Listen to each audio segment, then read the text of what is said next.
Halo teman-teman, hari ini kita bakal langsung bedah sebuah topik yang super menarik. Kita mau bahas tentang satu momen yang jujur aja sering banget cuma kita anggap sebagai tanggal merah biasa atau ya sekedar rutinitas puasa tahunan. Padahal, aslinya puasa Arafah itu adalah salah satu tonggak spiritual paling masif yang bisa kita rasain. Ini tuh bukan cuma soal nahan lapar dan haus seharian loh, tapi lebih ke sebuah perjalanan jiwa yang benar-benar bisa ngerubah hidup kita seutuhnya. 2. Yap, kalian nggak salah dengar. 2 tahun penuh. Kenapa angka ini penting banget? Karena janji luar biasa yang nempel sama hari Arafah di tanggal 9 Zulhijjah ini adalah pengampunan dosa untuk rentang waktu 2 tahun. Bayangin aja gimana dahsyatnya keutamaan hari ini. Nah, kalau kita lihat dasar dari janji ini, rasanya tuh merinding banget. Nabi kita, Muhammad Sallallahu Alaihi Wasallam, secara spesifik pernah bersabda kalau beliau berharap kepada Allah, puasa di hari Arafah itu bisa menggugurkan dosa-dosa setahun yang akan datang dan setahun yang udah berlalu. Coba deh kita resapi bentar. Hadiah yang dijanjikan ini benar-benar luar biasa pemurah kan? Menghapus dosa masa lalu dan masa depan sekaligus cuma lewat 1 hari puasa aja. Tapi, oke. Mari kita bahas pertanyaan gajah di pelupuk mata nih. Kalau dosa kita di tahun depan udah dijamin bakal diampuni, mungkin secara diam-diam ada satu pertanyaan nakal di kepala kita. Wah, apa ini berarti kita dapat semacam tiket bebas alias free pass buat berbuat dosa di tahun depan? Dan ini bawa kita ke pembahasan soal bahaya salah paham. Disinilah letak jebakannya teman-teman. Memahami konsep pengampunan setahun ke depan, itu pantang banget ditafsirkan sebagai lampu hijau buat kita asik-asikan berbuat keburukan.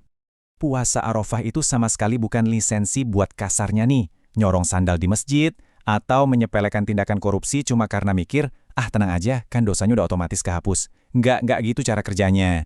Kalau kita ngeliat puasa Arafah cuma kayak transaksi hitung-hitungan atau nyari celah biar aman berbuat dosa, kita udah bener-bener kehilangan esensinya. Pola pikir transaksional kayak gini tuh bahaya banget dan malah bikin kita melenceng jauh dari tujuan asli ibadah itu sendiri. Terus apa dong makna sebenarnya? Nah, masuk ke konsep perjalanan spiritual paralel. Ini fakta yang super memukau dari materi yang kita bedah kali ini. Ternyata ada koneksi batin yang benar-benar intim antara saudara-saudara kita yang lagi haji di Mekah sama kita-kita yang lagi ada di rumah. Coba kita lihat perbandingannya di sini. Pas jamaah haji di Mekah lagi ngelakuin wukuf di Padang Arafah, kita yang di rumah juga lagi ngelaksanain puasa di tanggal 9 Dzulhijjah. Walaupun secara fisik bentuknya beda, yang satu di padang pasir, yang satu di rumah nahan haus, tapi tujuan akhirnya itu sama persis, yaitu introspeksi diri dan pertobatan yang sungguh-sungguh. Koin kuncinya tuh ada di kata wukuf. Wukuf ini bukan sekedar diem atau berdiri bengong gak ada kerjaan. Nggak sama sekali. Wukuf itu adalah kondisi refleksi yang super dalam. Kondisi di mana kita ngenalin lagi siapa sih diri kita ini, mengenal kebesaran Allah, dan secara jujur nyadar kenapa ya selama ini kita kok ngerasa jauh banget darinya. Nah, buat kita yang lagi puasa di rumah, kita tuh dituntut buat mengkopi kondisi batin yang sama persis. Puasa Arafah harus dijalani dengan kesadaran penuh dari dalam hati, bukan cuma urusan ngosongin perut seharian. Oke, sekarang mari kita turunkan temponya sedikit. Kita masuk ke fase audit batin, atau yang sering kita sebut muhasabah. Ini tuh bagian yang paling personal dari semua eksplorasi kita hari ini, di mana hati kita benar-benar bakal diuji. Ada satu pertanyaan fundamental yang wajib banget kita ajuin ke diri kita sendiri pas hari Arafah. Kenapa ya saya masih jauh dari Allah? Coba tanyain itu ke hati kalian sekarang dengan sejujur-jujurnya. Apa sih sebenarnya yang jadi tembok raksasa penghalang spiritual kita selama setahun ke belakang? Mari kita bedah lebih spesifik lagi ke keseharian kita. Apakah gara-gara sholat 5 waktu kita masih sering bolong? Atau sholatnya buru-buru banget kayak dikejar waktu? Atau mungkin kita terlalu sibuk ngejar urusan duniawi yang gak ada matinya, sampai-sampai akhirat cuma dikasih waktu sisaan aja? Coba ingat-ingat lagi, apa sih yang sering bikin kita berat banget sekedar buat buka dan baca Al-Quran? Teman-teman, audit muhasabah sekelas inilah yang sebenarnya jadi syarat mutlak buat dapatin pengampunan 2 tahun itu. Tanpa ada audit batin ini, puasa kita ibarat badan tanpa nyawa, kosong. Jadi pertanyaannya sekarang, gimana caranya biar kita bisa nyampe ke level introspeksi sedalam itu? Karena jujur aja ya, refleksi batin sedalam ini nggak bisa terjadi gitu aja secara instan. Kita butuh yang namanya persiapan menuju puncak. Kalau kita cuma sekedar nahan lapar sama haus dari subuh sampai maghrib, percayalah, itu nggak akan pernah cukup buat mencapai kondisi wukuf batin tadi. Tanpa persiapan yang matang, tanggal 9 Zulhijjah ya cuma bakal jadi hari nahan lapar biasa yang bikin kita ngerasa lemes. Kita bakal topal kehilangan momen koneksi spiritual megah yang seharusnya terjalin kuat di hari itu. Nah, mari kita lihat timeline persiapannya.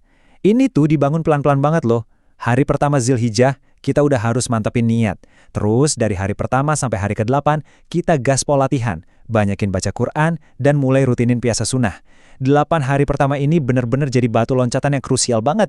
Lewat pemanasan inilah, pas hari ke-9 tiba, jiwa kita tuh udah lentur, udah lunak, dan bener-bener siap buat terjun ke muhasabah yang total. Dan tahu nggak sih apa dampaknya kalau semua persiapan ini kita lakuin dengan benar? Sumber yang kita bahas ini ngedeskripsiin sebuah momen yang cantik banget. Saat berbuka puasa, Anda akan merasakan kedamaian, kenyamanan, dan kedekatan dengan Allah yang belum pernah dirasakan sebelumnya. Bayangin deh klimaks emosionalnya. Habis seharian nangisi kesalahan lewat muhasabah, pas azan maghrib berkumandang, tiba-tiba ada rasa damai luar biasa yang nyelimutin hati kita. Rasa lega yang meluap inilah yang secara natural bakal bikin bibir kita menggemakan takbir kebesaran Allah, persis kayak jamaah haji yang mulai bergerak ninggalin padang Arafah. Terus, apa yang terjadi setelahnya? Kita masuk ke fase membuang ego. Esok harinya, tepat di tanggal 10 Dzulhijjah alias Idul Adha, semua energi spiritual yang udah kita kumpulin ini bakal meledak jadi satu tindakan simbolis yang luar biasa keren. Coba kita lihat paralelnya lagi. Di tanah suci sana, jemaah haji ngelakuin aktivitas fisik, melempar batu ke jumrah sebagai simbol perlawanan. Terus kita yang di rumah ngapain dong? Maknanya persis sama, tapi versi spiritualnya. Kita melempar dan membuang jauh-jauh sifat buruk, ego, dan hawa nafsu yang ada di dalam diri kita. Kita ngelempari semua kebiasaan toksik kita selama ini. Karena nyatanya, keburukan yang tiap hari kita lawan itu seringkali bukan datang dari musuh besar di luar sana, tapi justru dari ketidakmampuan kita sendiri buat ngendaliin hawa nafsu di dalam diri. Musuh sejati yang lagi kita lempar itu, ya ego kita sendiri yang liar banget, sifat perusak yang selama ini diam-diam membelenggu kita. Sampai akhirnya, kita tiba di puncak semuanya, yaitu penyerahan diri total atau tawakal.